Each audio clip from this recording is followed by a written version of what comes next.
I think our consumers are incredibly knowledgeable and they're asking for more sophisticated products. I also think that cannabis is not just hitting the heady consumer any longer. In cannabis, if you take your eye off the ball for a month, you could completely lose a pulse on what's going on in the industry.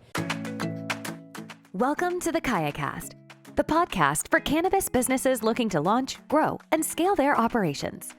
Each week, we bring you interviews with industry experts and successful retailers, plus practical tips and strategies to help you succeed in the fast-growing cannabis industry. Welcome back to the KayaCast podcast. I'm your host, Tom Mulhern. Today on the show, I have an interview that I did at MJ BizCon with Kelly Flores. Kelly Flores is the Chief Operating Officer at Wana Brands, and if you are into edibles, into gummies, into those sort of things, you are probably familiar with Wana. They are the leading edible company in North America. I had a great conversation with Kelly. She comes from a long history of working in consumer goods, from working with Nestle to working with Monster energy drinks. And she brought all of that expertise into her role that she's doing now at Wana Brands. She really dives into kind of the future of what she sees in the cannabis industry, in the consumable goods in the cannabis industry, and kind of how brands can survive the oncoming onslaught of these huge companies that are going to eventually enter the market. So we have a great conversation. Stick around for the podcast, and we're going to jump right into the show.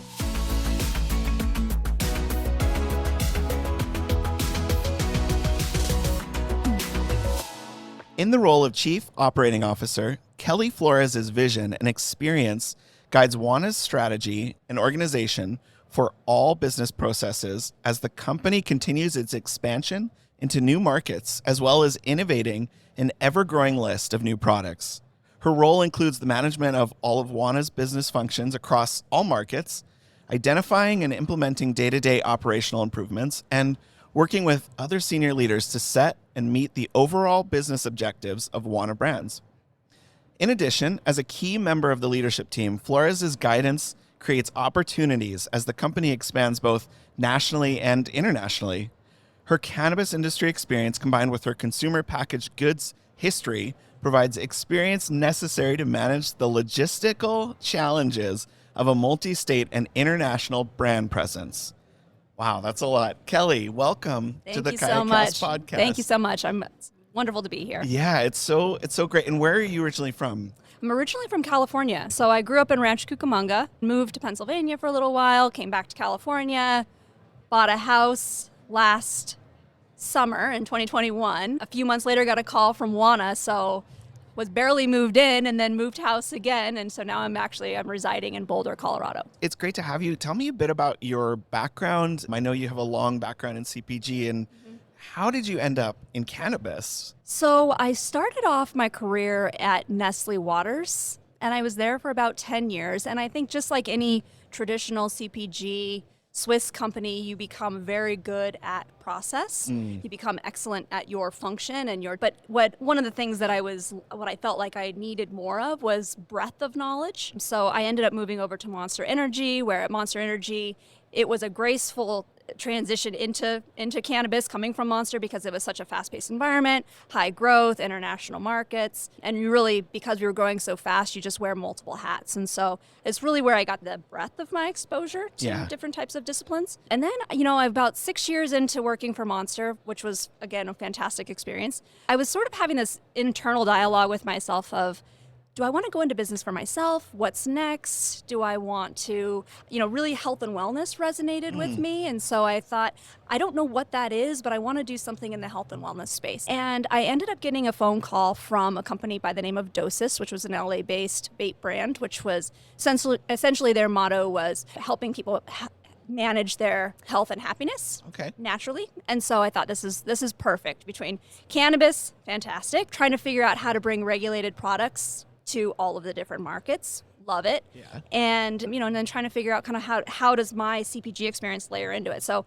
it was, as soon as I got the phone call, I thought, this is exactly me. So I started working in the vape business in California, met some wonderful people. California is it's a battleground state. And then about 3.5 years into it, I got a call from Nancy. So right after the Canopy transaction, she gave me a call, said they were looking for a new COO and to work for somebody like Nancy and then work, obviously Wana being one of the leading gummy brands in North America, it was just one of those positions you just couldn't pass up. Did your experience in, Nestle and Monster, like now if my son was listening to this, my teenager, they'd be like, what? She works at Monster? That's all they would care about. Yeah. But did that kind of shape what you've done in your role at Wana Brands? Absolutely. I think the step progression in my career going from Nestle to Monster and then coming over into the cannabis industry has sort of gracefully allowed that transition, where I think if it would have gone from Nestle, where it's incredibly process driven, and then going into cannabis where it's it's scrappy, it's it's roll up your sleeves and get it done,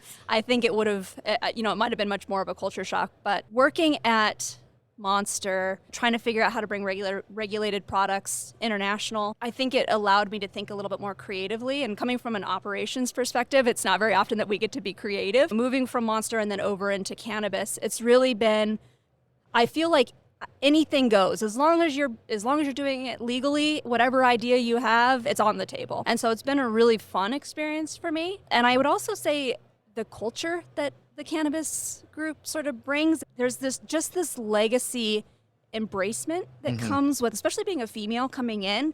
You see all these cool cannabis ladies, and they just really embrace all the other women that are coming in. So yeah, I think definitely it's allowed me to understand, obviously, the CPG process side that comes in, but understanding cannabis is not that, right? I mean, you need to be scrappy. And if you try to force in certain types of business process in an industry where that just doesn't, we're not ready for some of those types of things, and it's really not appropriate, certain aspects of it, I think it's allowed me to understand that just because that there's a process that may work for one industry, it doesn't necessarily work in this one. It's such a unique industry that it does feel like a family, we're all working towards a single goal. And so, what's one of the most surprising things that you found being in cannabis, coming out of a different world, that you were like, oh, that is not how I thought it would be at all? Getting paid in cash. Yeah. Yeah, I thought, okay. That's a little different. That was a little different. I would say the speed at which cannabis moves, and both on the retail, on the branding, on the innovation, I think our consumers are incredibly knowledgeable and they're asking for more sophisticated products. I also think that cannabis is not just hitting the heady consumer any longer. In cannabis, if you take your eye off the ball for a month, you could completely lose a pulse on what's going on in the industry. That's so true. Talk to me a bit about what Wana does.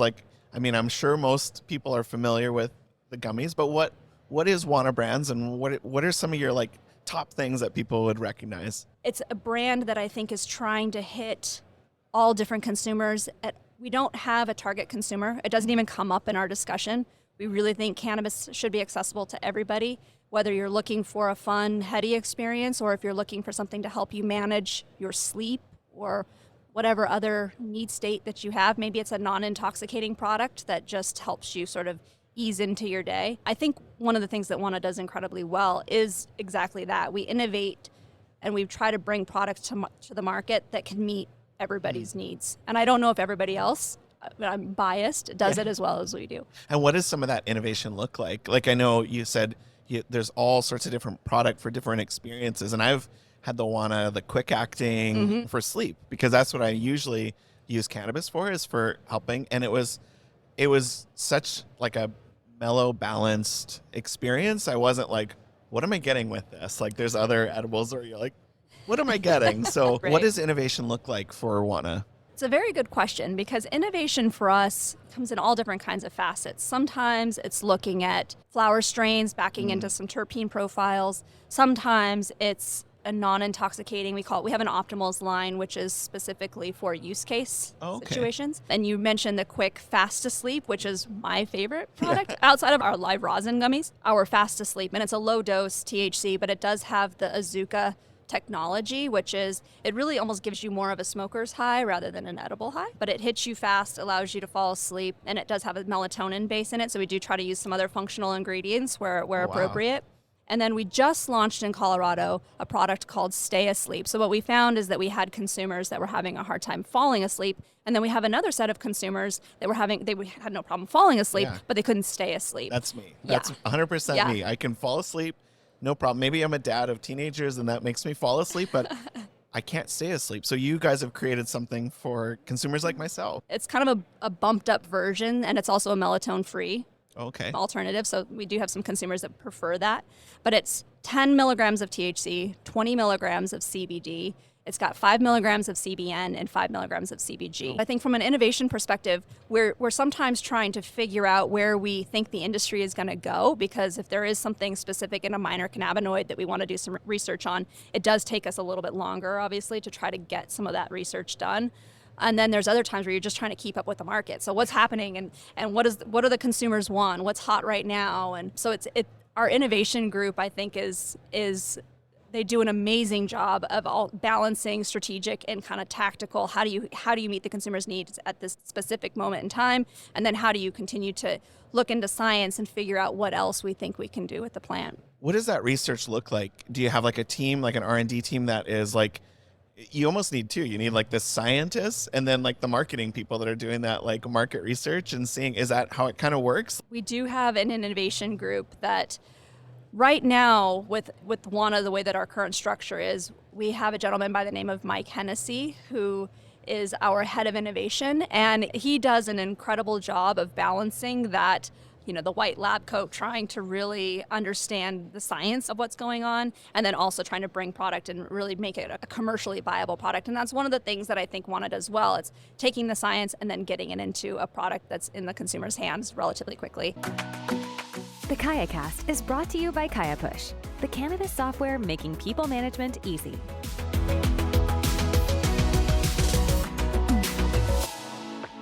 Now, looking at the edible market as a whole, like I feel like the edible market is exploding, and for non-flower smokers like myself, that's not how I want to consume. Why do you think it's growing? Like, is it because of people like me that are like I usually do an oil, and the reason I do that is convenience. So why do you think that the edible market is exploding the way it is? Well, I think it's for what you just mentioned. There's some people that like flower or like vapes, but it might not be something that they're able to access at all times. I think that gummies or edibles just sometimes are more accessible or a little bit more discreet. I also think that a gummy is generally more measured, so you know exactly, if it's 10 milligrams or it's 5 milligrams or whatever it is, you know exactly the effect that you're going to receive on a vape, and it's something that you've never tried. You don't necessarily know how that's going to impact you at that time. So, and that just depends on all kinds of things. But I think it's a couple of things. I think it's one, it's the delivery system for some of these other functional ingredients like melatonin or other things that people are adding to supplement their effects. But I also think that you can be very custom in the terpene profiles that you choose. You can be very specific on the dosage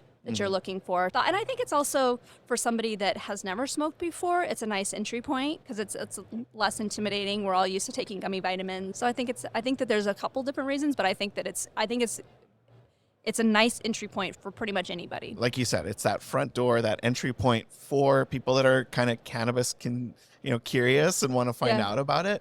What do you think is going to happen down the road when everything's legalized and Coca-Cola puts out, infused beverages or there's infused Doritos or whatever, as those big players come in, how is that going to affect brands that are smaller, and more niche in our industry? I mean, you guys are the largest, but it's hard to compete against a Coca-Cola or something. How do you think what would that look like? I think there's a place for craft beer, and then there's a space for, your traditional beers, right? Yeah. And so I think cannabis is going to be the same. There's going to be the consumers that want their craft product, and then I think that there's going to be ones that are looking for something a little bit more mainstream. I think that it's going to be a while until the larger Coca-Cola's enter into the market. And I think at this point you have groups like some of the other MSOs, Canopy obviously, that I think are here first, and I think we have first movers advantage. So I think that brands will stick around. I think consumers know their brands. I think that there's a culture around the brands. I think it's going to be a long time until that happens. One of the things that I love about this industry is there's so much craft to it. I don't know if that can be done yet mass scale and still keep.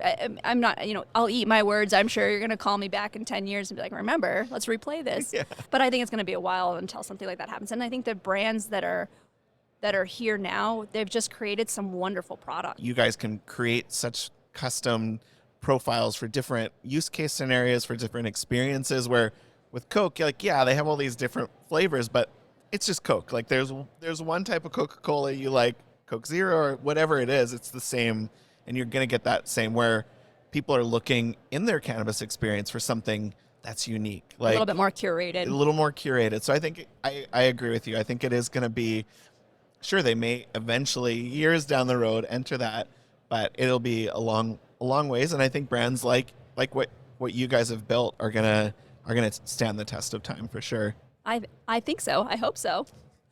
What do you kind of see as the future of these infused products and edibles? And like we're here at MJ BizCon. Obviously, there's so many different booths and growing, and it looks like a robot. Like there's like robots everywhere. But what do you kind of see as that future of those products, of edibles, like as we look down the road? Well, you mentioned robots, and coming again from operations, I see, Chrome, and it's, and you see all these automated pieces of equipment, and you're just like, oh my gosh, people are now using robots to make gummies. And, I remember the days of like packing them yourself, which wasn't that long ago. I think obviously automation, there's going to be a lot more efficiencies in the supply chains, I think, as time goes on. And that's just, as every market, we start to see some of that start to level out as time goes on. But I think there's so much more science to be done that we understand that the gummy is a wonderful delivery system, and there's so much more that can be done. And I don't know if you saw the news a few weeks ago, but Nancy Whiteman, so the CEO, co-founder of Wana Brands, after the Canopy transaction, she basically set aside a majority of those funds, which God bless her, and created a foundation where she's now trying to fund science. The biggest donation that she's made thus far is a $3 million donation to Johns Hopkins. Oh, wow. And it's for cannabis research. It's through the Wana Brands Foundation, but I'm really excited to see the amount of science that's able to come out of these studies that they're working on. And I think when I think of the future of the gummy, I think there's going to be a lot more work that, we're playing with strains and we're, all these different kinds of things and more of the craft side, but there's also so much more functional work that can be done. And we've looked at things from intimacy, we've looked at things from anxiety. There's so many different things, that gut health, energy, things that people are using other substances for. It's just a matter of time before gummies are accessing those consumers. Does Wana have any sort of educational resources for bud tenders or dispensaries to kind of know, okay, this is the product, this is, because you are so tailored to different experiences, and at the end of the day, you guys don't get the chance to, actually get that in the hands of consumers. So how are you teaching and training bud tenders to get the right product to the right people for the right experience? Yeah, absolutely. The bud tenders are, they're gold for the cannabis industry, and they're a wealth of knowledge. For us, all of our engagement with our bud tenders, we try to have that as a personal relationship, so that we're hitting them with the information and being able to explain things quickly, succinctly. And because, how many consumers they have coming in, and really have them make sure that they are able to have access to this information quickly. Most of that we try to do in person, just because of the bud tenders are just such a valuable asset to the community. 100%. Are there ways that you guys are kind of giving back to the community and, kind of sharing the goodness with the rest of, humanity? Like, I know lots of companies, they support different organizations. What's kind of the passion for Wana in that?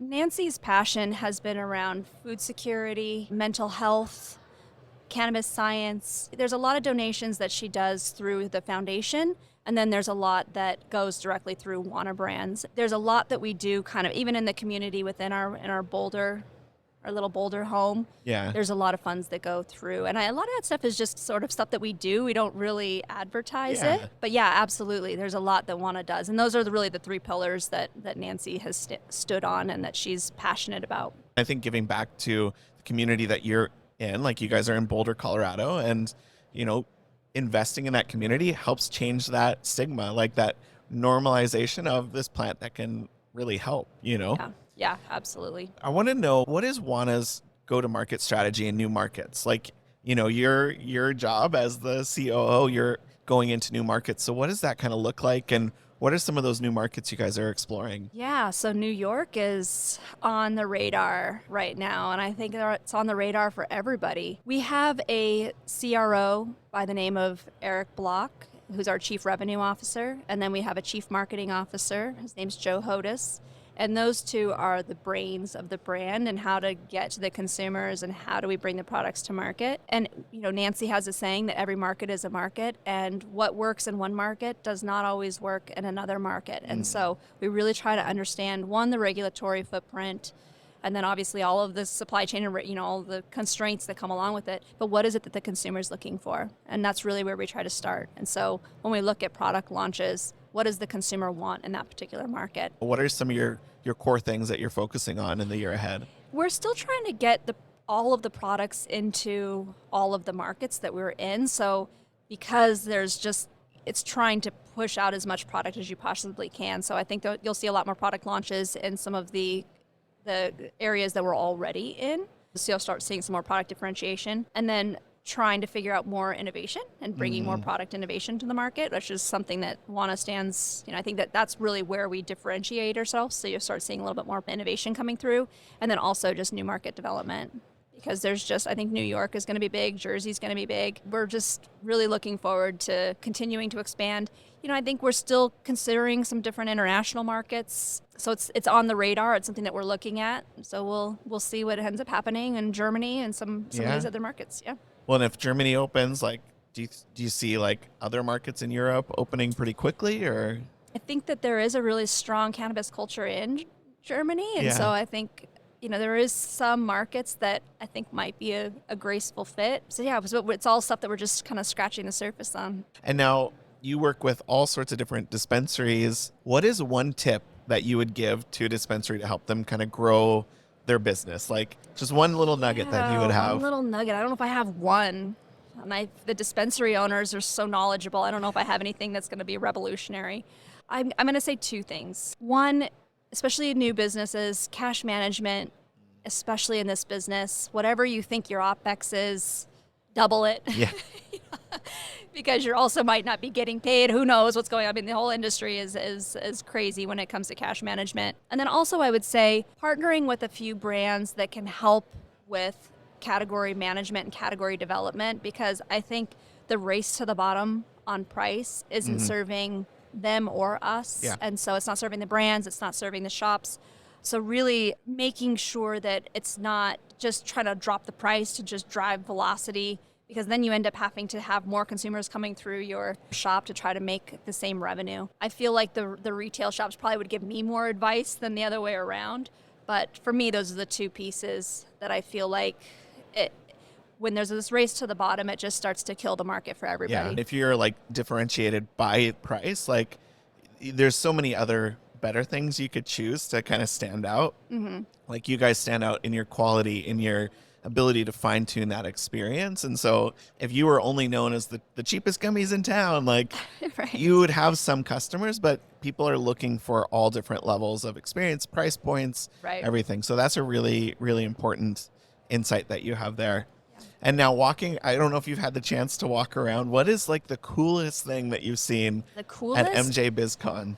Oh, I don't know if I could say the coolest. One of the things that I did notice this year was that it was less OG and more tangential businesses that were here. And, in years past, you're trying to figure out, how do you get health insurance into this industry, and how do you get 401ks to your employees, and what does just standard business insurance look like? And it's just shocking that the amount of businesses that are one at the expo that maybe are not necessarily plant touching, but that cannabis isn't just for the brands. It's not just for the retailers. It's for so many different types of businesses. And so when we talk about, how much money was sold or how the revenue in a particular market, the amount that we don't measure is all the other businesses that are growing because of it. Well, now if people want to connect with you and Wana Brands, maybe it's someone that wants to get your product into their store, what's the best way to connect and find out more about what's upcoming and how to partner with you guys? Probably going to our website, wanabrands.com. If you hit me up on LinkedIn, happy to help you to at least direct you to the right person. Kelly, thank you so much for taking the time to chat and to share all about what you guys are doing. I love the fact that you guys are so focused on research, development, innovation, and creating products that aren't just like getting people high. You're creating products that serve a purpose and an experience for each individual, and it's different for every individual. So thanks for being on the show. And thank you. It's been pleasure. Great. Yeah, thank you very much.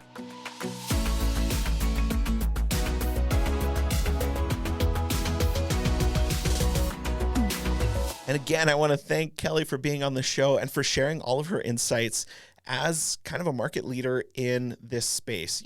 She's one of the first brands that we've talked to that is creating consumer goods that dispensary owners carry.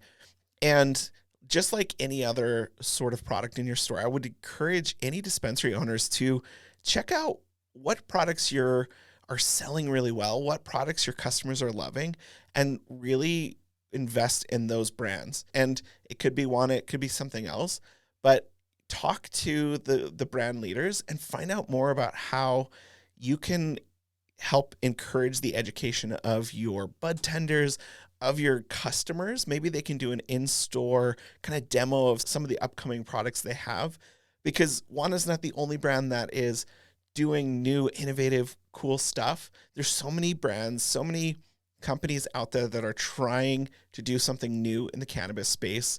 And I'm thankful that I got to talk to Kelly, and she really kind of brought some new insights into those products that are on the shelves and how they get there, and the research and the work that goes into bringing those into your favorite dispensary. So go check out her website, go check out wanabrands.com, connect with Kelly online on LinkedIn. And I also want to encourage you to go and subscribe to the podcast. It's so encouraging to see more and more people subscribing and listening to the podcast every week, because we put a lot of time and energy into finding the right guests, interviewing, editing, doing all of this so that we can provide you with an amazing experience, amazing conversations. And so I want to thank all of my subscribers out there and encourage you, if you're not subscribed to the podcast yet, go out, subscribe, and leave a review with some feedback of how we can make this show even better. So thanks again for listening to the KayaCast podcast, and we'll see you next week. Thanks for listening to the KayaCast podcast. We hope you enjoyed the show.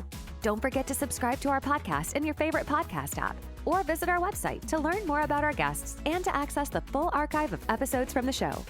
Join us next time as we continue to explore the world of cannabis and help you grow, launch, and scale your business.